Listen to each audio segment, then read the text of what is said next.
presenting Mike the Butcher. Podcast number 2, Mikel Gould. This guy is one of my personal heroes. He's one of the guys that I still lean on heavily. Every match that I have, I give this guy a call. One of the leaders in the arm wrestling community. A lot of you guys don't know him. I'm really pleased to have him on the show. You guys get to see a little bit more of him. Basically, this guy has inspired a generation of arm wrestlers, certainly regionally. I would go as far as nationally and as far as North America, and on a greater level, the impact that he's had. And the reason he's on here isn't just because he's a great arm wrestler, which he is, but he's a super charitable guy. Believe me, he couldn't afford to hold the Mike Gould Classic all those years, but he did it. And as a result of that, he built a community. He made a difference in a ton of people's lives. And he's a super bad dude. I present Mikel Gould. All 325 pounds of Mike Gould was all over 330 pounds. Richard Lovey's in that match.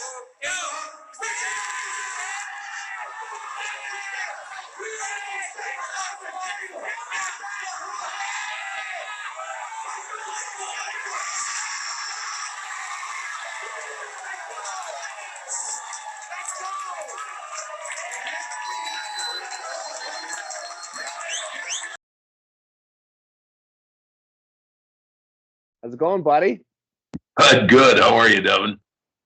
I'm so happy to have you on here. You're one of my favorite people. So I'm still new at this. You're my second guest. That's amazing. I'm honored. So let's just break the ice a little bit. Did you see the deadlift? I didn't see it, but I heard some of it. That's incredible. Yeah, it was crazy. He made it look pretty light, really. Is that? Yeah, really, it was. He made it look pretty easy. Like, I mean, he had more in him for sure. Well, size matters. He's a big dude.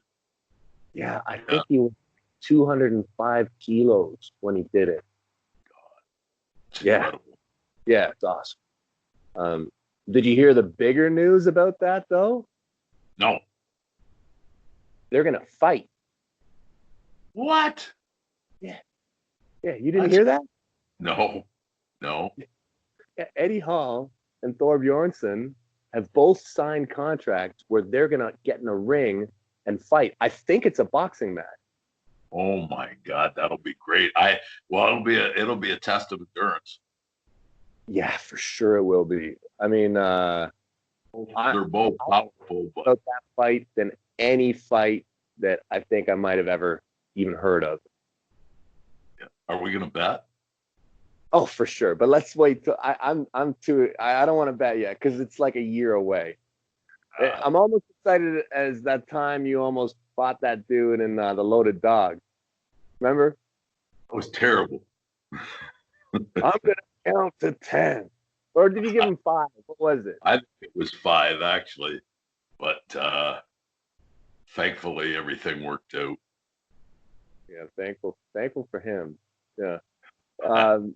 So I thought a lot of people on here aren't going to know exactly who you are. Thought we'd talk about how we met, who you are, and then we get into the real meat of it at the end with the Mike Gould Classic.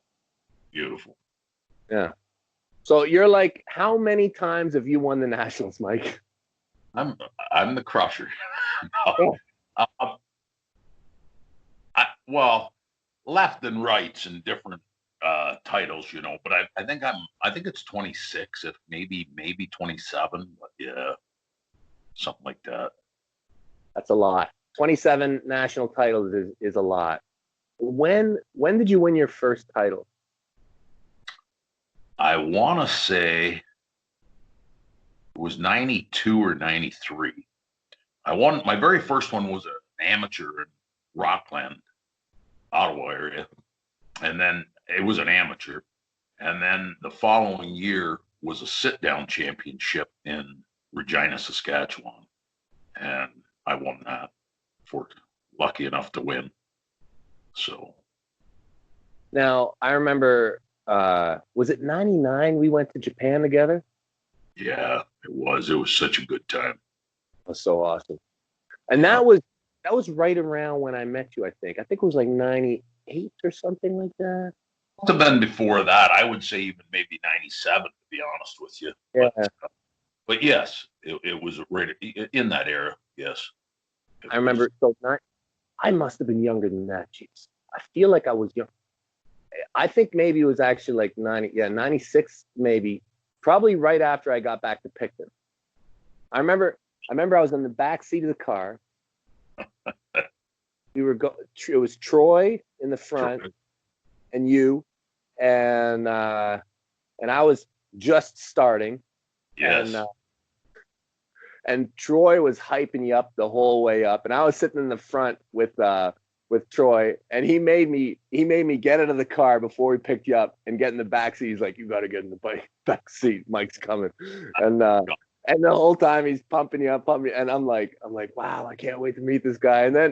And then Troy's like, "Mike, show him that thing," and you're like, oh. And there was like a bicep moving in your forearm, and I was like, oh my God. I'm like, this is ridiculous. So, and it was that day there you told us you were going to beat John Brezink. We wouldn't burst your bubble, but we were like, okay, sure, everybody is. Yeah. But I guess at the time knew you were special, knew you were dedicated, but I had no idea at that very moment that you were as dedicated as you are. You started working at it hard, and you've never quit. So yeah, that's true. I've loved it. But I'm lucky to have guys like you around who I got to learn from over the years. And a lot of people out there probably think that I have all the information. I don't have all the information. I've continued. I mean, there hasn't been a match that I've had that we haven't talked about leading up to it. You're still one of the guys that I call, to bounce ideas off of or get that guidance going into the match. So, yeah. Well, it's been fun, that's for sure. Yeah. So, one of the reasons the main reason I wanted to have you on here is because to me, you're more than just an arm wrestler. You're a guy who's really made a big difference in so many people's lives, in the arm wrestling community for sure. What you did with the Mike Gould Classic over how many years did that thing run? Well, I was running the tournament for about 13 years, but I mean, it initially started out, I think we had it as the Central Ontario Championships and stuff. And then, I don't know, I kind of wanted to put my own name on it, and then it just went from there. And so I don't even know, to be honest with you, but quite a few years. And what a great tournament, truthfully. So. Yeah, really. It was, I feel like it was, for me, it was the focal point of the year, every year for such a long time. And it even remained that way for so many people, even after I kind of broke out of Canada a little bit. But when did the Central Ontario Championship start? I can't tell you. Must have been, right? I would say about 95 or 6. 96 maybe. And back then, I mean, what was the scene like? Definitely different than today. I mean, the sport's evolved so much. I mean, just more specific training, more everything, but it was still competition then because, it was, we were all on the same page. Everybody was working and training. The classes were deep. We had a lot of great pullers, I was fortunate, to start arm wrestling when I did. And I had such a great group of guys that helped me, the Port Perry arm wrestling team, Mike Haig, Pat, and Garth, all those guys, Johnny Roberts. And they taught me.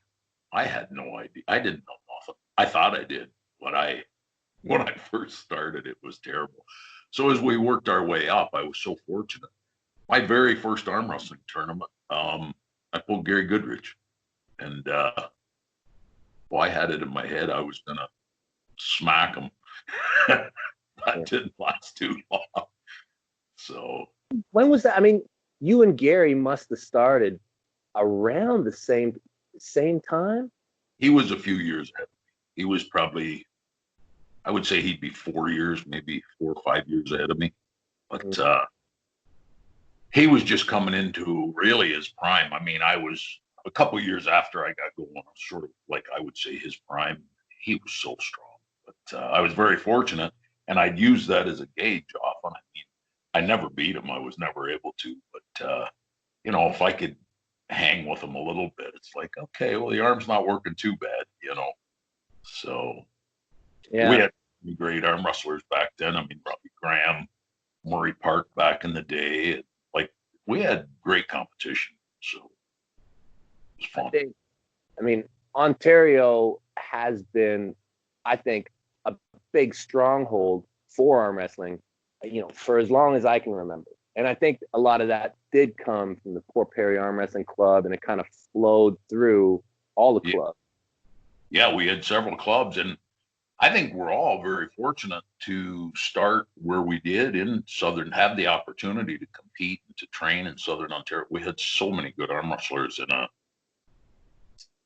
3 hours, 3-4 hour drive. We could be, you'd be competing with the best in the country. So it was, and at times I really feel like maybe even the best in the world, right? Yeah. Like you looked at the names that were at the Michael Classic. You got guys like Greg Boyce. Oh yeah. Earl Wilson. Yeah. Obviously you. Goodridge went through there. Yeah. Rick Barbet. Yeah. And all those names had world titles associated with them, yeah? Yes. So, and then that tournament went on. When the Mike Gould Classic sort of developed into its peak years, I suppose, we were drawing all the greats, like, Marcio, Travis, John Brezink was there, different time, Ron Bath, you know that, you had one of the greatest super matches. One of the greatest super matches. You and Ron, I think that was maybe 06. That was 06. Yeah, one of the best days of my life. Well, it was a great weekend, great tournament. So your match was amazing. See, check this out. All right. I don't even have one, but that's awesome. That's awesome. Yeah, it's one of the few that didn't burn down when our house ran in and grabbed it. I was like, no. Awesome. The thing that always kind of did it for me was, what's going on behind the scenes a little bit.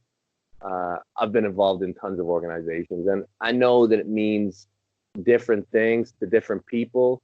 When they run an event, or when the UAL runs an event and they put big money out, and I always knew that for you it was a lot more meaningful. I knew that because I knew you. I knew, like, what do you do for work, Mike? You're still working. Yeah, I'm construction. I always bounce back and forth between driving truck and construction, and so now I'm back being a truck driver. But at that time, that was the thing. It was 90% of my money funding for the tournament was out of my pocket.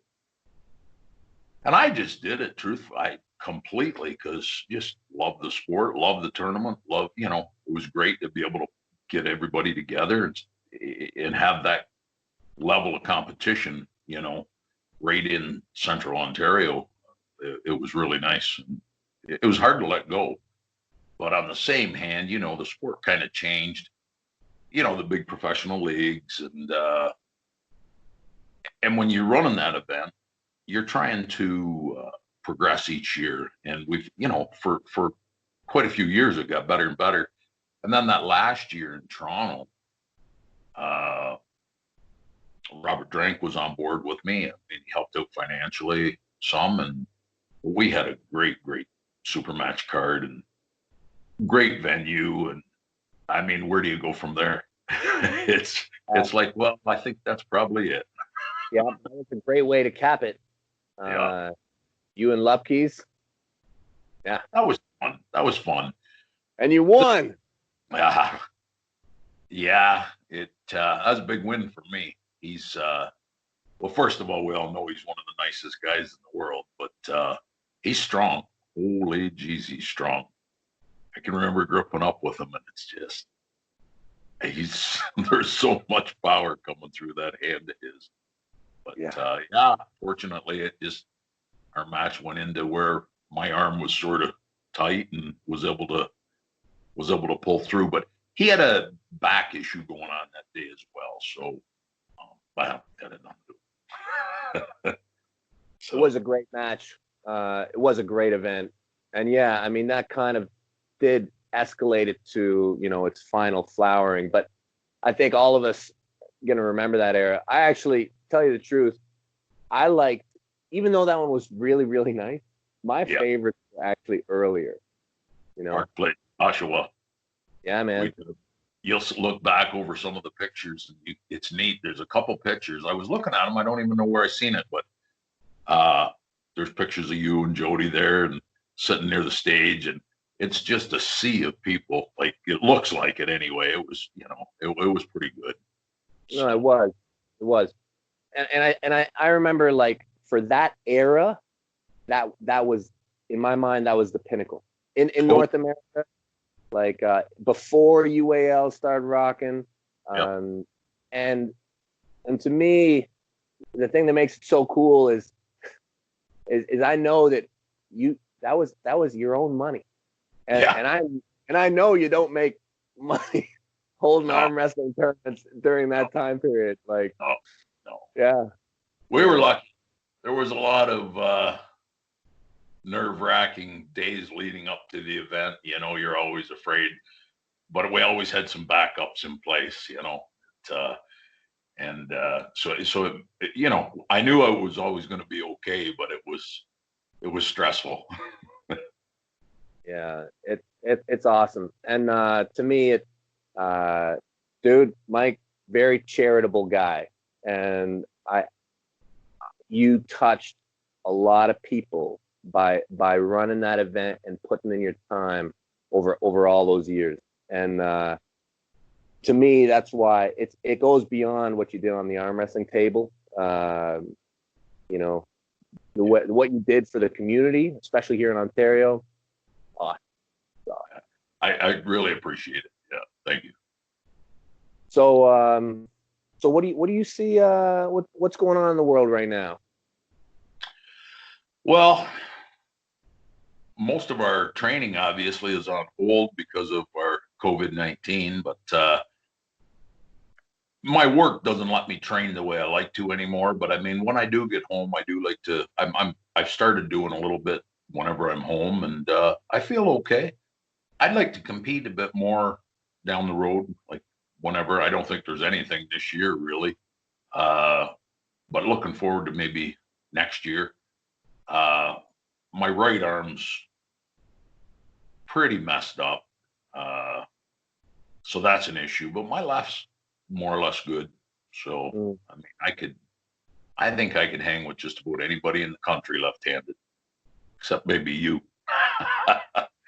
You know what? I think you'd actually beat me right now, tell you the truth. I'm just sitting on the couch eating Doritos right now. How do you not? Right? Yeah. It's kind of neat. I think that things might change a little bit, and they might change in a kind of interesting way, where we might actually see grassroots arm wrestling go way up again. Absolutely. Yeah, I can see that happening. Yeah. I It'll be mean, nice. without the ability for guys to travel the way that they used to, maybe it will just be like regionals and provincial level tournaments. For a while, for sure. For a while, Could I be. think we can see that. And that's kind of nice. I mean, take a step back for a little bit, sort of a regroup. So, So, so if you were to compete in Ontario, lefty, mhm. is there Yep. anybody like you smash Grippler around or what? Wow. There's always. I mean, Ian's a threat. Obviously, Rick Heidebrecht. He's tough. Evan Burgoyne got a good arm, but I think I'm okay. I do think I'm okay. Left-handed and right-handed. I don't think I'm too far away. It's got some work to do, but it's not too bad. What's wrong with your right? I sprained it or something. I don't know.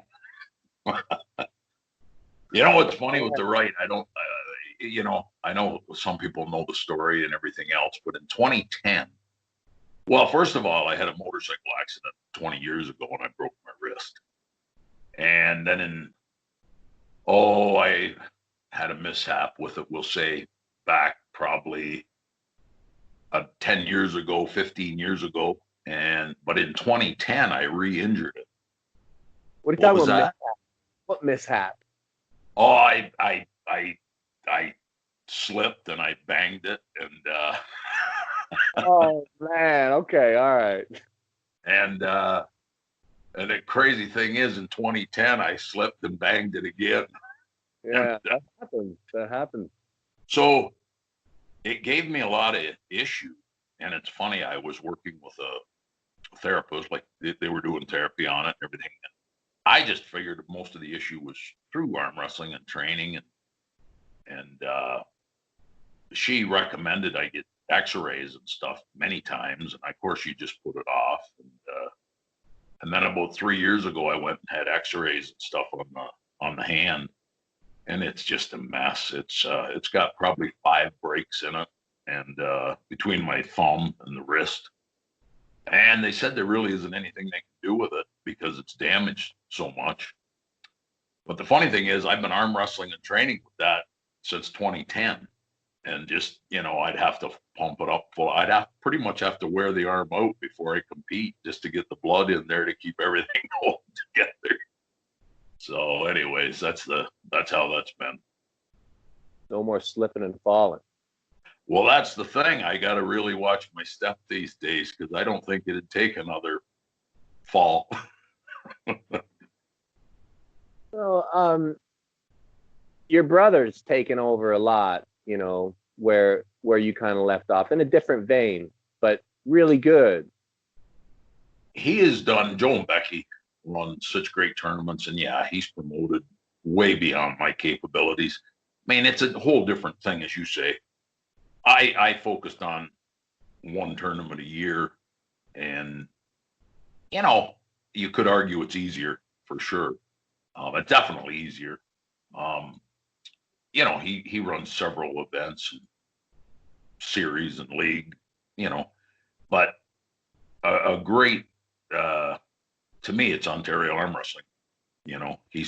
He runs it all basically. So. Yeah. Mike, you've been through so much in arm wrestling. You've won more titles than any super heavyweight. You've been training for this sport for, oh my God, how long? Well, right around the 30 years. 30 years.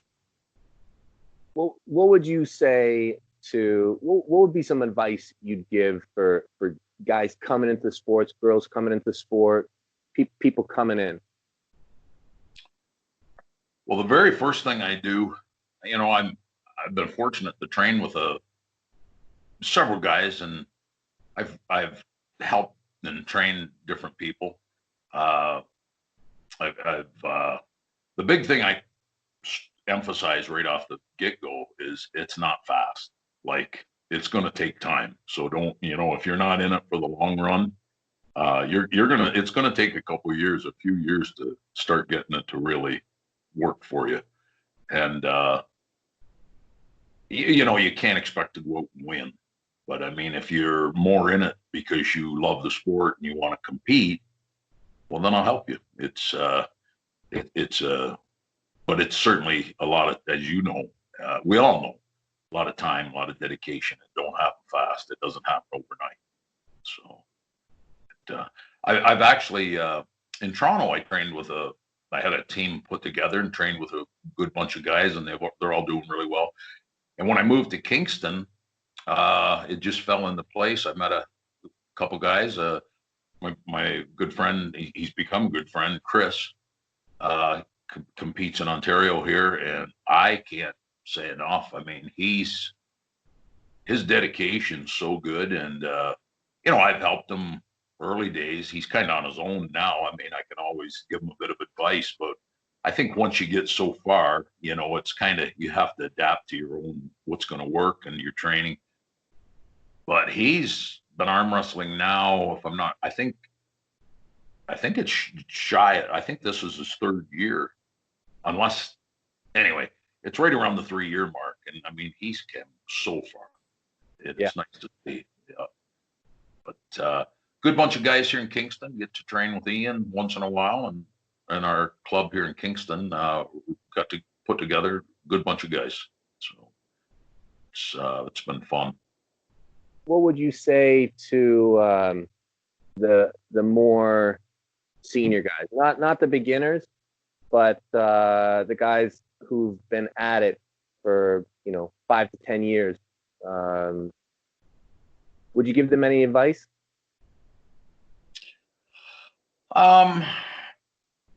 It depends on where they're at and what they're doing. So guys who are everybody. I mean, what's that again? I'm sorry. I was really going for it. Like guys who have ambitions to be relevant on like a North American level. Even, by 5 or 10 years, there's a lot of guys who are starting to creep into that world level, but still can use direction, like still just some subtle stuff. Well, definitely. I mean, I think focusing their training specifically, and I think it's important to develop their own style. I mean, we all have this textbook we kind of follow. We know how you're supposed to arm wrestle, but everybody then gets to a point where they have to focus a little bit more on what works for them. And I try to help them with that, and make, hopefully they follow that, and because it makes a difference, Putting you right on the spot here, Mike. Well, that's good. It's good. Yeah. You like, I know we talk all the time offline about what's going on in arm wrestling. Do you think that top promoters are missing anything or could do anything better? Like guys who are leading the charge when it comes to putting together events. Well, I think I don't think they can do a lot better. I think many of the guys out there running events, yourself, you're running some great events now coming up, and unfortunately had to reschedule your last one that you had planned, your bottom 8. I'm almost glad it's postponed because chances are I'll make it to it now. But right. Both better, but I think there's just everybody's doing sort of a different thing, right? Like, your WAL is it's a super match series and such a professional league. I think they're doing great. But anybody running a tournament, I mean, the big thing is you've got to get the date set, and everybody has to have a certain amount of notice so they can, train for it, have it in their sights, Yeah. Yeah. I guess that forward, that long distance planning, Yeah. something you can count on, for everybody. Yes. Yes. And it's nice to have, I mean, the prize money and everything, but I mean, if you want to get numbers at your event, you have to take care of second, third, fourth.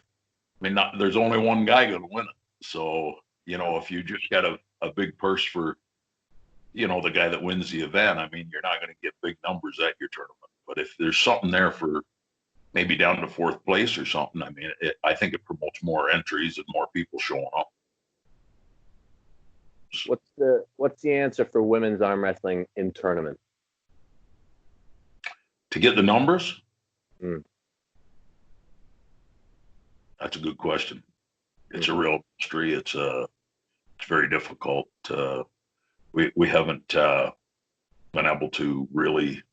Actually, my last tournament we had a great women's turnout, but yourself, it's very difficult. It's and I don't know what the answer is. My brother, oh my goodness, he's the guy to talk to you for that. He's put money out. He's added weight classes. He actually had a girl complaining because there wasn't a class, so he made a class for her. They didn't even show up. I was talking to the Swedish girls the other evening, and they gave me such a good idea. So you have a novice class for dudes, okay? So entry level class for guys, and you make sure that they don't really know about arm wrestling. Maybe you can be in the sport for 6 months or something. Yep. Okay, so entry level guys. Any girl can enter that wants. Yeah. So you can get all your pro girls to get in this class and whack dudes. It's a good idea. It'll be fun. You won't see many of them guys back to the sport though.